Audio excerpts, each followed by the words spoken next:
আমি হয়তো গুছিয়ে কথা বলতে পারিনি, বা হয়তো গুছিয়ে কথা বলার মতো মানুষও না। আপনারা সাবধানে থাকবেন। একটা নিউজ ফিডে ঘুরপাক খাচ্ছে যে ভারতে প্রায় মানে অনেক পুলিশ বাংলাদেশে বিভিন্ন জায়গায় আছে, বিভিন্ন কনফারেন্সে আছে, ঠিক আছে? সো সাবধানে থাকবেন যেন কোনো ক্ষতি না হয়। ওকে, নিউজটা অবশ্যই সবাইকে জানিয়ে দেবেন। আসসালামু আলাইকুম। আশা করি সবাই ভালো আছেন। দেশ স্বাধীন করতে পারছে আমাদের ছাত্র সমাজ, আমরা প্রবাসীরা সবাই। এই স্বৈরাচারকে উৎখাত করতে হলে অবশ্যই সবাইকে ঐক্যবদ্ধ হওয়া লাগবে, এবং কি সেটাই হয়েছে।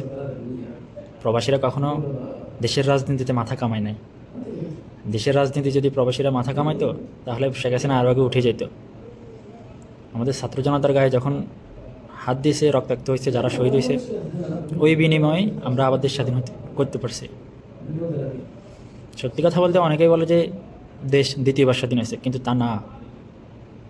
দেশ প্রথমবার স্বাধীন হয় নাই, 1971 সালে দেশ স্বাধীন হয় নাই।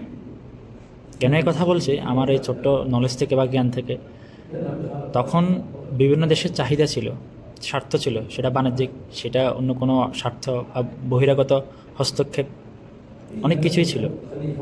কিন্তু 24 সালে কোনো স্বার্থ ছাড়াই আমরা দেশ স্বাধীন করতে পারছি এই স্বৈরাচারের হাত থেকে। অবশ্যই আমরা জানি বিষয়টা এত সহজ ছিল না, অনেক কঠিন ছিল, পরিস্থিতি নিয়ন্ত্রণের বাইরে ছিল, দেশে অনেকদিন ইন্টারনেট ছিল না।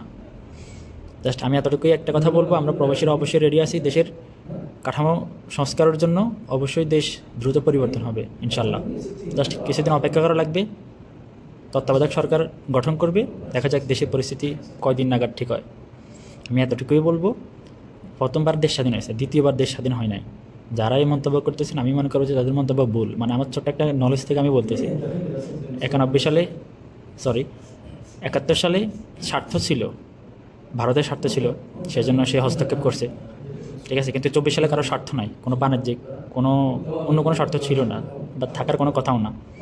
অবশ্যই আমরা আমাদের দেশকে গঠন করব, সুন্দর করে সাজাই তুলব ইনশাল্লাহ। যারা শহীদ হয়েছে তাদের আত্মার মাগফিরাত কামনা করি। অবশ্যই তাদের ফ্যামিলির পাশে থাকার চেষ্টা করব, প্রত্যেকটা প্রবাসী। ওকে, ভালো থাকবেন। সালাম আলাইকুম।